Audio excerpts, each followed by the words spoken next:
Big boss ప్రోమోలో సంజన గారిని secret రూమ్‌లో పెట్టినట్టుగా చూపించారు. అసలు బిగ్ బాస్‌లో సీక్రెట్ రూము ఎప్పుడు సక్సెస్ అవుతుంది? ఎప్పుడు ఫ్లాప్ అవుతుంది? ఫస్ట్ బిగ్ బాస్ కరెక్ట్ పర్సన్‌ని సెలెక్ట్ చేసుకోవాలి.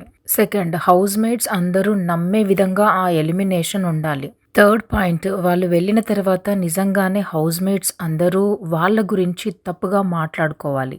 సీక్రెట్ రూమ్ నుండి వచ్చిన తర్వాత వాళ్ళు ప్రేక్షకుల అంచనా మేరకి హౌస్‌మేట్స్‌తో రివెంజ్ తీసుకోవాలి. అప్పుడే అది క్లిక్ అవుతుంది. నాకు తెలిసి చాలా సీజన్స్‌లో ఇది అట్టర్ ఫ్లాప్ అయింది. ఒక్క రాహుల్ సిప్లిగంజ్‌ని సీక్రెట్ రూమ్‌లో పెట్టినప్పుడు తప్ప. ఇప్పుడు సంజన గారిని పెట్టడం మంచి చాయిసే. కానీ ఆమె కనీసం నామినేషన్స్‌లో కూడా లేదు. పైగా ఇప్పటికే నాగ్ సార్ చాలా సార్లు ఆవిడని పొగిడారు. బిగ్ బాస్ ఆమెని సీక్రెట్ రూమ్‌లోకి పిలిచి మొదటి కెప్టెన్సీ కంటెండర్‌గా సెలెక్ట్ చేయడమే కాకుండా మిగిలిన వాళ్ళని సెలెక్ట్ చేసే పవర్ కూడా ఆమెకిచ్చాడు. పైగా ఒకరోజు ముందే వైల్డ్ కార్డ్ కూడా ఎంటర్ అయిపోయింది. ఆ వచ్చిన నలుగురు అగ్ని పరీక్ష కంటెస్టెంట్స్ కూడా ఈమె బాగా ఆడుతుంది అన్నట్టుగా చెప్పారు అందులో కొంతమంది. ఇక ఇలాంటి పరిస్థితుల్లో ఆమెని మిడ్ వీక్ ఎలిమినేషన్ చేసే పరిస్థితే ఉండదు. బిగ్ బాస్ అన్ని సీజన్స్ చూసి ఎప్పుడు ఏం జరుగుతుంది అన్న అనాలిసిస్ చేయగలిగిన హేమలు అక్కడ ఉన్నారు. ముఖ్యంగా శ్రీజ, ప్రియా,